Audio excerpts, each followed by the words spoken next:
Everyone, welcome to Deep Linux. In this video and the next few videos that I will prepare, I will be talking about heap. So it's going to be a change of subject, if you may, from kernel to more user space issues, such as heap memory.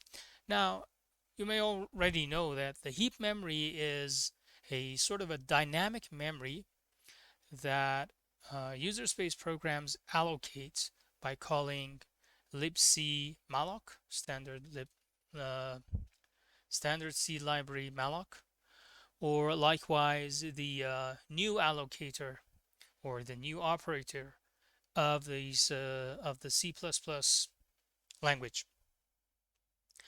Now, the new operator generally, in the default mode at least, unless it's overloaded, will use malloc under the hood. So we're going to be talking about malloc, free, glibc heap, and issues related to that. Now this is going to be delivered through a series of videos. You would require some GDB, which is the GNU debugger, some GDB knowledge, and I will try to create different videos that would cover GDB, but I'll try to uh, explain the different GDB commands as we go through these videos as well. Um, the other thing is I want to mention why we need to understand heap. Now, memory issues are one of the most difficult issues to troubleshoot. Why? Because you don't have the tracing ability that you do with all sorts of events, as we talked in the rest of the videos, when it comes to memory. Now, you can trace memory allocations in freeze, but that is going to be very, very costly because it's such a frequent operation that if you trace them to troubleshoot what's going on, you're just going to kill your CPU, right? So tracing is not really a viable option. That leaves you with very limited options. Usually when a memory issue happens, from my experience, you're not going to be, unless it's an easy memory issue, you're not going to be able to troubleshoot it unless you have provided the means in your load. Like you have the right set of tools to deal with memory corruption, to deal with leak, and so on and so forth. But if you don't, then you're basically in a very bad situation. And usually your only chance is to use GDB. That's the last resort. And that's what we're going to be talking about. We're not going to cover specialized heap tools or memory tools, not at least in these series of videos, but these videos are targeted um, to give you a very deep understanding of how heap works so that when you're faced with a heap memory issue, you're able to troubleshoot it with relative comfort. The first video, which is this one, is just going to cover some basics, right? And the basics is going to be a little bit deep as well. Okay, so first question. What version of glibc am I using? Now, glibc is the library, or libc, they also call it libc, is the library, is the standard C library. Is the library that gives you all these functions such as printf, malloc, free, and you just name it, right? So when I'm um, talking about heap, I'm talking about the functions implemented inside libc or glibc. Now I want to know what's my version of glibc, so I'll just do ldd -- version. It tells me that I'm using glibc 2.31. Let's just find it. Find user lib, I think so, name glibc something. It's usually like that. Yep, there you go. This is it. This is the library that we're talking about, right? And this library includes all these functions that I talked about. Sorry. So functions such as, this gives you the symbols inside this library. So if you want to know what functions are there,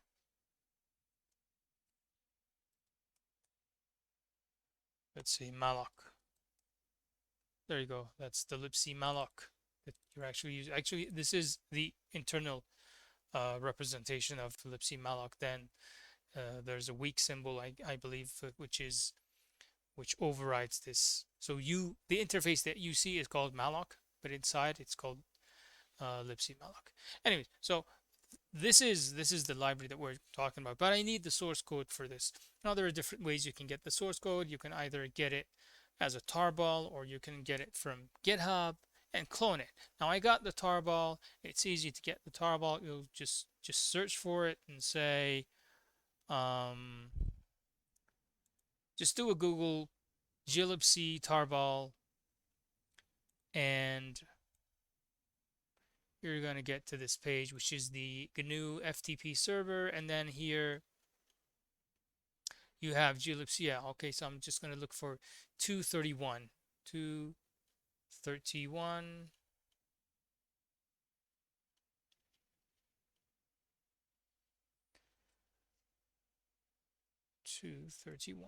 Yeah, here. With different formats, you'll just download one of them, extract it, and then build it, follow the README instructions, and just build it if you want. Well, in this case, we don't need to build it because we already have this here, but I just need the source code. So that's all I'm going to get. I'm just going to extract it, and that's it. Or you can go to the GNU GitHub. This is also here. You can just clone it. You can just clone it here.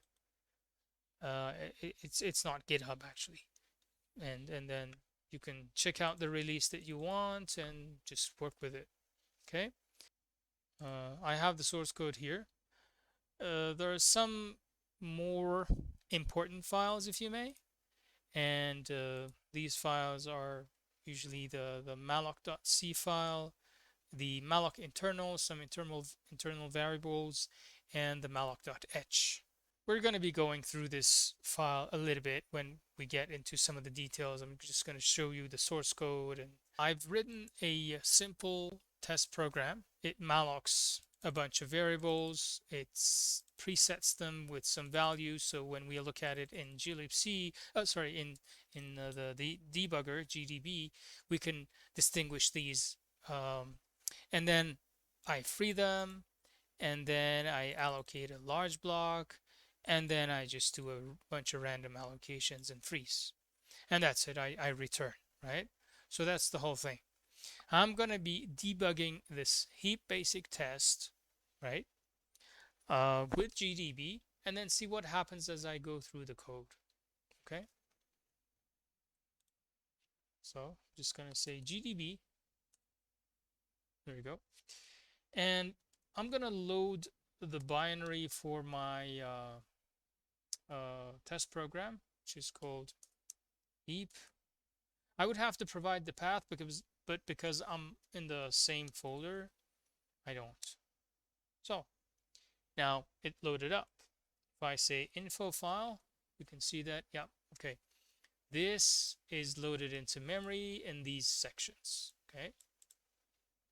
And this is, for instance, the text section and so on and so forth. So these are the different segments of the program that is loaded into memory. It's still not loaded into memory, by the way, but this is the address inside the file. Okay, it's going to be loaded into memory the moment I say run. So I'm going to say list, and this is the source code, the list. If I just press enter, it's going to repeat the last command. Okay. What I'm going to do is I'm going to place a breakpoint here. Breakpoint heap, this line number 10. I'm I'm going to do it here. I'm going to put a breakpoint at line number 19 as well. Okay. And mind you, I don't need to even say that because I only have one source file. And I don't need, well, the full name would be breakpoints, by the way. But I can just say B. GDB is like that. You can just, provide as much characters as it's necessary to distinguish this with any other command, and that will be fine, right? So B19 is going to put a breakpoint here. Now if I say info breakpoints, and it has autocomplete as well, it's going to give me these two breakpoints that I have, right? Okay. So what I'm going to do is I'm just going to say run. It's going to run the program and stop at that breakpoint. Okay. Now, where is my heap? Okay. So let's just run this. The memory got allocated. I want to print B1.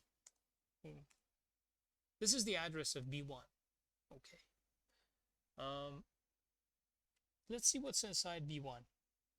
X would dump the memory in hex, and then I want word by word separation. So dump the memory, 64 bytes of memory, dump it in hex, and then group them in words, okay, which is 4 bytes. This address. Okay. Now, so this is the address. Well, nothing's here. Okay. So let's it's 0, right? Let's do next, which is gonna run the next instruction, or I can just say n. Now let's again dump this. Okay, yeah, it got set to AA, which is what mmaped asked to do, right? And that makes sense.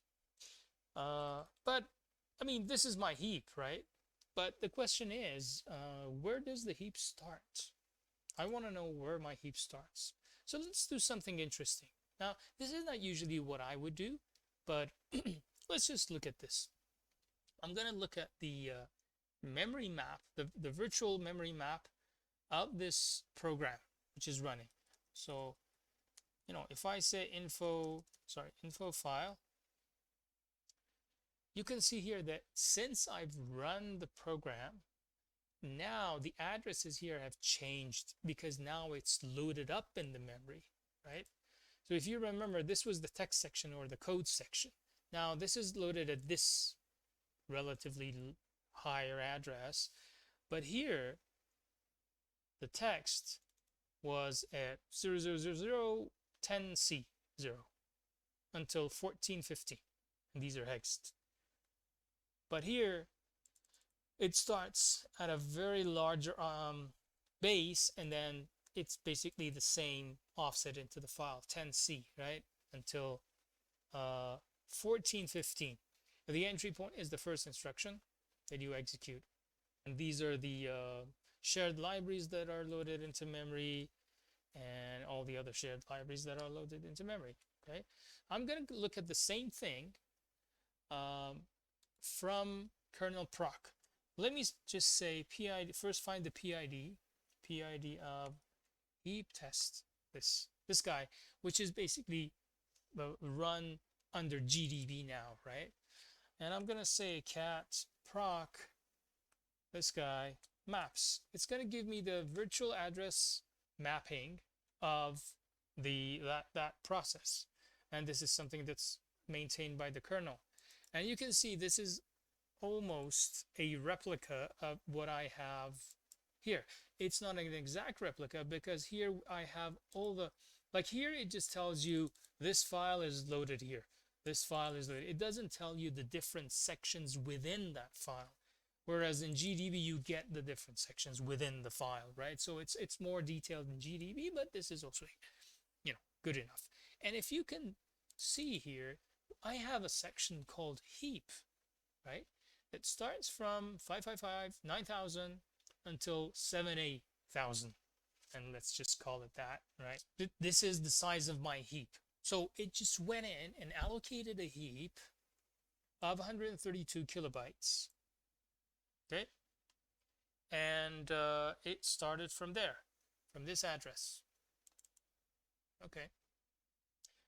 So now I know where my heap starts. It's at the 59,000. That's where it starts. So let's go back here. Let's print B1. So 59,000. So this is a little bit further into the heap, right? 59,000 is the start. This is 59,280. Okay. Now that's interesting.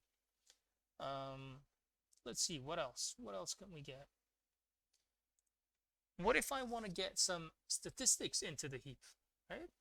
I can call a glibc function called malloc stats.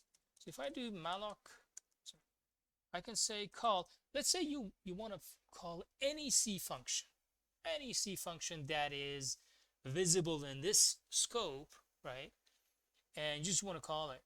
You would say call, okay, call print. I can say call printf, right?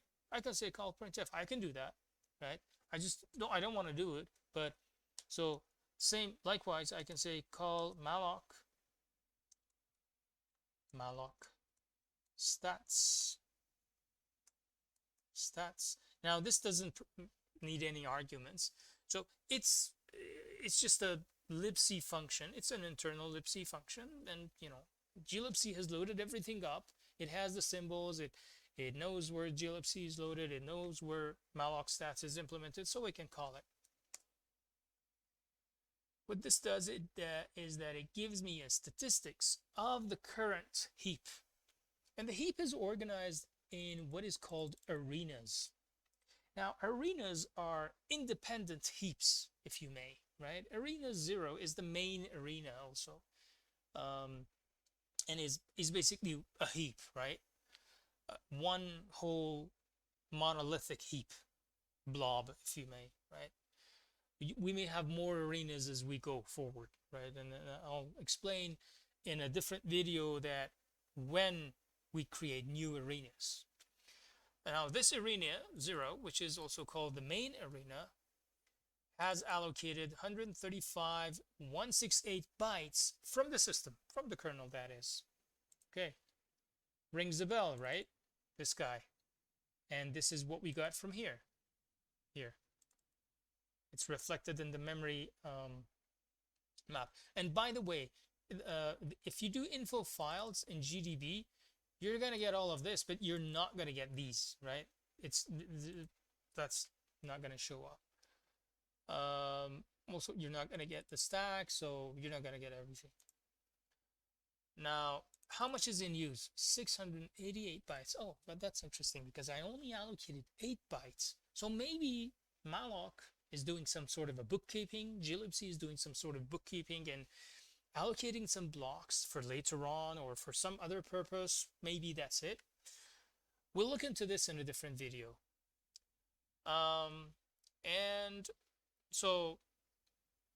then there's a total here. Total including mmapped memory. Now, we'll get to that. So what is an mmap memory and what is an arena memory, right? There's a difference. So we have several arenas, and then but we also have write out mmapped memory as well inside the heap. So there's a distinction between those. Then I will cover that shortly in this same video. But that's nice information to have, right? Okay. Now, what else? Inside glibc, there's a variable. It's a global variable. It's called the mp underscore, which is malloc parameters. We can print that. Actually, let's just take a look at the source code quickly. So I'm just going to say mp. Actually, it's here. Yeah, there we go. There is only one instance of the malloc parameters. Static struct malloc par mp is this guy. It looks a little bit ugly though, but that's fine. Here, sorry, until here. So it includes a field called a top pad, which is the default top pad, and this is basically the initialization of it. But let me look at what this is, the definition actually. Here, malloc par. These are some tunable parameters known as the glibc tunables. Separate video on this. Then there are some parameters about the mmap statistics, okay, which I will cover here. Here. And oh, this is interesting. S break is basically the end of your heap, let's say, okay? It's the marker pointing to the very end of your heap at this point. So it's an address, obviously, it's a pointer to char, it's an address. So anytime you extend your heap, you're actually increasing your S break base, okay? That's what you're doing. And then some other information about the per thread cache, which is some sort of a glibc internal cache that we would cover in a different video. Okay, so let's look at what's inside this MP. I can say p print mp underscore, and this is what I get. Okay, so the trim threshold, this is a glibc tunable, top pad, again mmap threshold, arena test, and so on and so forth. Here it tells me n mmaps, number of blocks that have been allocated via mmap, 0. Okay, well, makes sense here.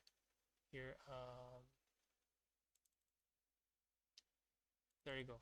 This S break base, this is what I want right now. Well, later on we'll get into some more of these parameters, but we'll just build as we go, right? S break base, this is the beginning of my heap.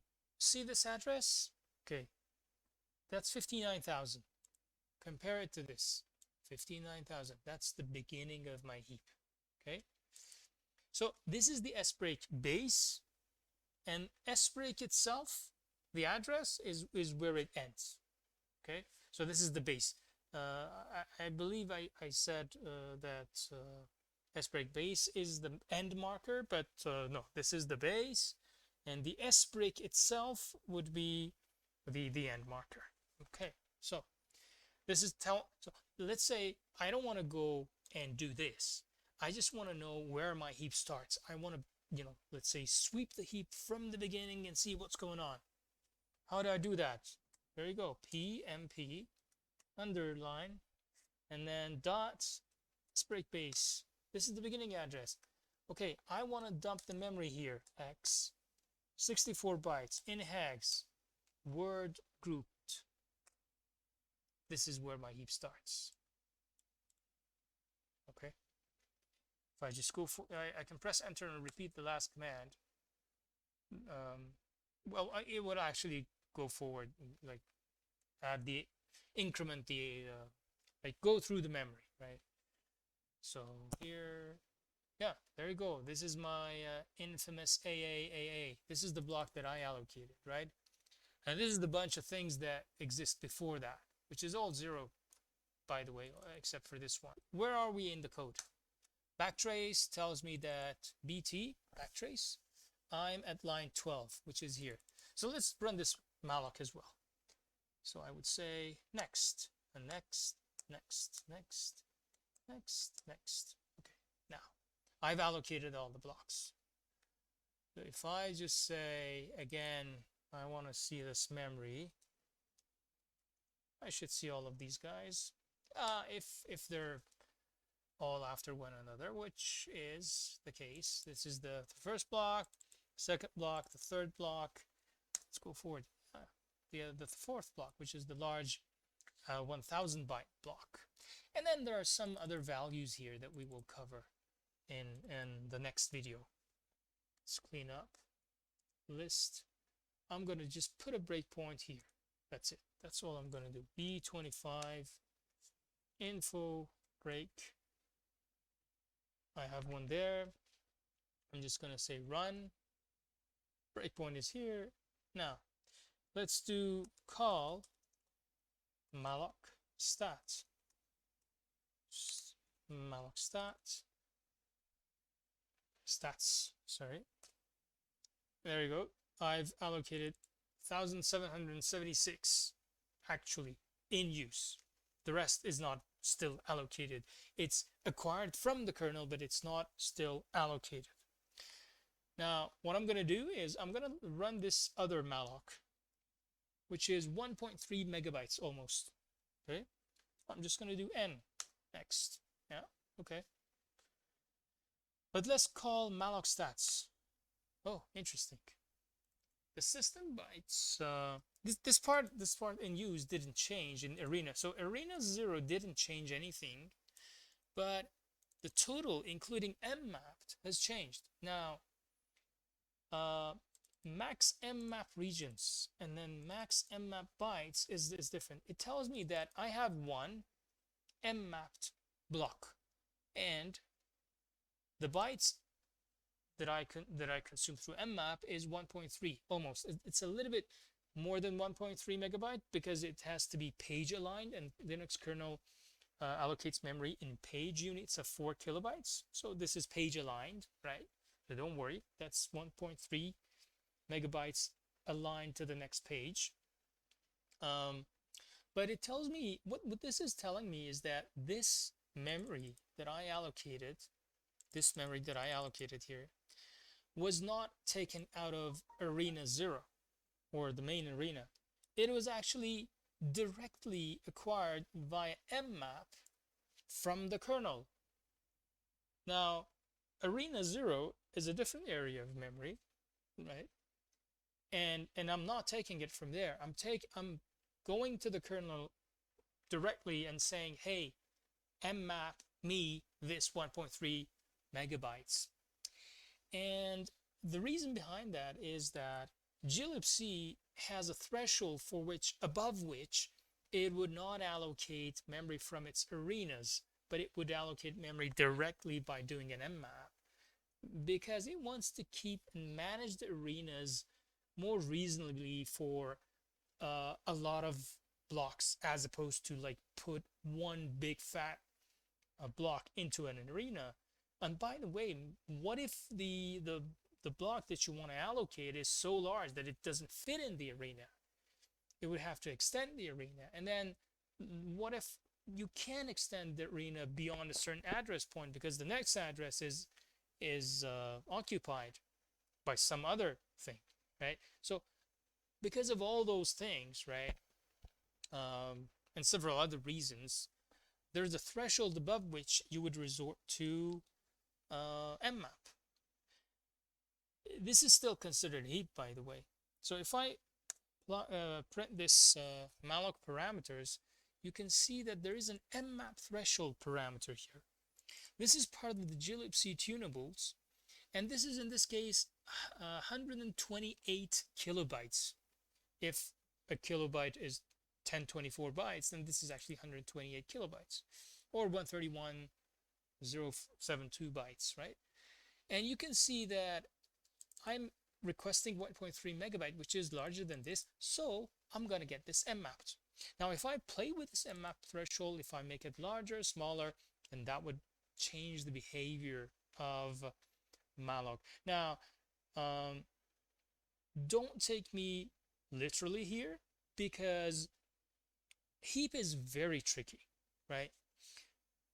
Don't be surprised if I'm just going to say this and pass, if you change the mmap threshold, right, to a very small value so that you want to force things to be mmapped, but they end up in the arena. Don't be surprised. There's a very good explanation for why those things can happen.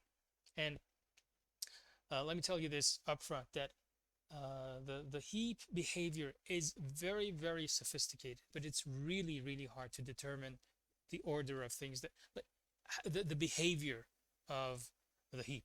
It's really difficult. It's because it's a very complex system. We didn't really talk about where the heap ends. Okay, we also didn't talk about how the heap is created in the first place. I want to know that. Okay, what I'm gonna do is I'm gonna explain how the heap is actually, or the arenas are actually created. You remember this segment of memory, how this is actually created. Now, this is created by calling a system call called break. Usually, when it comes to heap, we only have two system calls that are important, either the break system call or the mmap, sorry, system call. Now, break is just do man brk. Okay, change data segment size. If you look at it, this is gonna it's going to tell you that you're changing the data segment. What is the data segment? Data segment is here in this binary. The last segment, which is read and write, right? It's not executable. That's the data segment, and the end of that data segment here, right? This is it. If you want to change that, you'll have to call the break system call. So it's basically the program break. It's where the program breaks. It's at the end, right? So you want to change the break. So you call break. But why is that related to heap? Well, because the heap comes after the program data segment. So if I want to grow a heap, I have to break the data segments. I have to actually break into the heap from the bottom of the data segment. So when a program first loads, the program break is here. When I call the break system call, it's gonna be extended, and that extension is gonna be used as heap. This is how it works. Okay. So let's go back to GDB. I'm just gonna say info break. I don't have a breakpoint. List the program. Let's put a breakpoint at line number 10. Oh, sorry, B10. And also, let's put a breakpoint at the relevant system calls. How do you put a breakpoint in system calls? There's something called catch. And you can say help catch, and it will tell you that, hey, oh yeah, help catch syscall. I'm just going to say catch syscall break, and I'm not sure if I can do this. Break and mmap. Okay, maybe I can do this. Yeah. So it's gonna, and these are the numbers of those system calls, but I don't care about that. If I do info break, I can see that, yeah, these are the the breakpoints that I have, and then I have a system call breakpoint, or catch point, if you may, for break and mmap. Now I'm going to run my program, and maybe I've done this a little bit early, but let's do it. Let's run it. Run. Yeah, start it from the beginning. Okay, there you go. Catch point here. Oh, nice. Where am I? Backtrace. Okay, I'm in the start in the libc. I haven't even got to the to execute even the first command, right? So I'm at the very beginning of things, and I'm running the break here with null parameter, which is what it's gonna do. It's just gonna running break with null. If you do the man break, it's gonna tell you that it's gonna return the program break. So I'm supposing it's gonna give me this value, I suppose. So let's say finish. I just want to return from this. Okay, return from that. Didn't give me a return value yet. So let's say finish. Return value is 0. Not very useful. Okay, so if I say info args, yep, not info locals, so these are the local variables in that. Yep, nothing really useful here. Yeah, because some of the variables are optimized out and I don't know what the value is. Let's just continue. I'm just going to say C as in continue. Again, mmap64. Okay. bt. So this is what's happening here. It's loading the program, okay, and it loading the shared libraries. So this is not really something that we probably should be concerned about. I'm just going to hit continue. Mmap 64. I don't really care about these mmaps. We have a bunch of them. Maybe I only should have caught the break. So I'm going to be seeing a lot of these info breakpoints. Let's say delete break breakpoints 10. Let's see. Yeah, okay, so now I'm going to say catch syscall break. I just want to see the break. Okay, info breakpoints. Okay, so continue.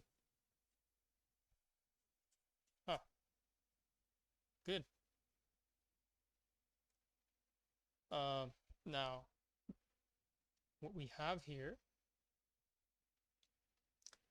is the first malloc. Okay, I'm just going to run this. I'm going to say continue.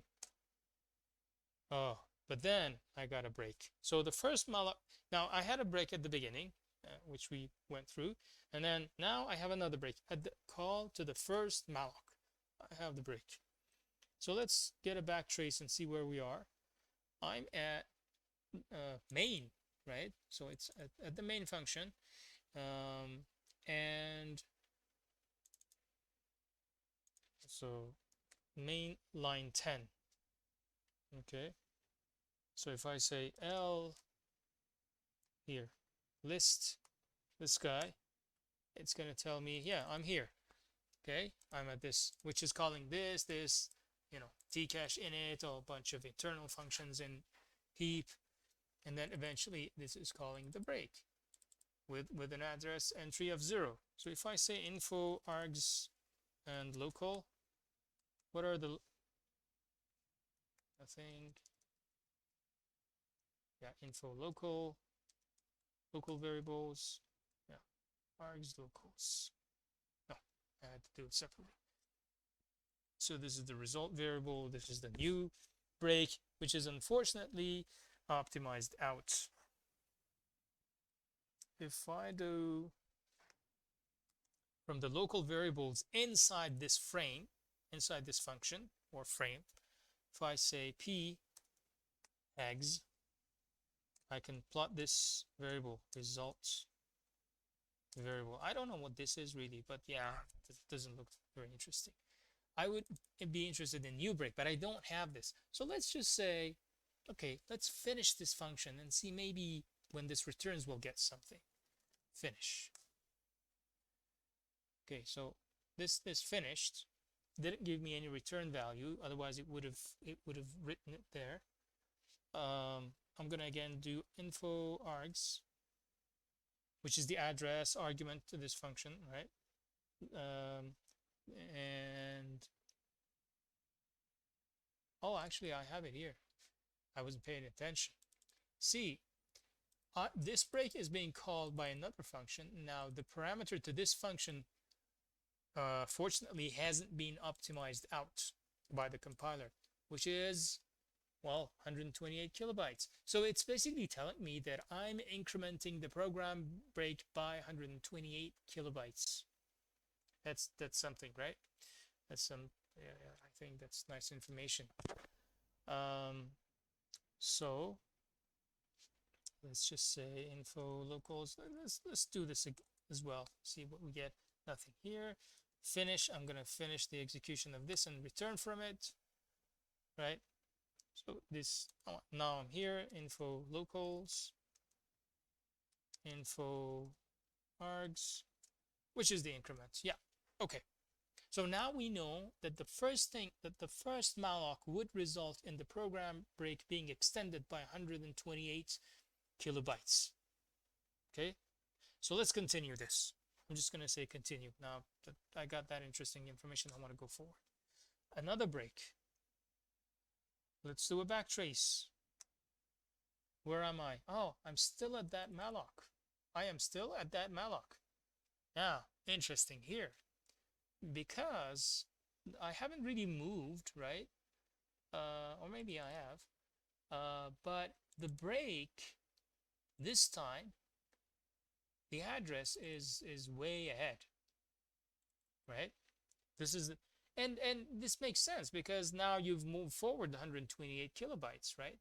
We did the math that this amount of movement forward was equivalent to 128 kilobytes. So this is the new break, right?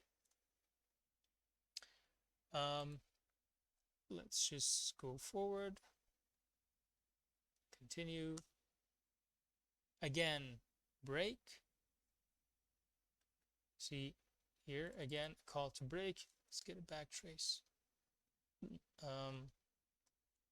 Still here, 56. So doing a bunch of calls to break. Yeah. And then that was the end because I didn't have any other breakpoints, right? So that was it. Done. So what did we see here? We saw that there were actually several calls to the break, which kind of resulted in the extension of the heap eventually to this value. Now we missed the mmap, but I can run it again. Info break points. Okay, so I can say run. Okay, bt. Yeah, let's say continue.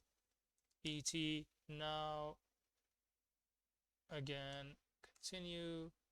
Okay, I'm here, right? Now here I'm just gonna say catch syscalls mmap. At this point, I'm way past the initial mmaps for all the shared libraries. I'm just gonna catch them. So I'm just gonna say continue. Again, okay, this is the first break, right? We went through this already. First break.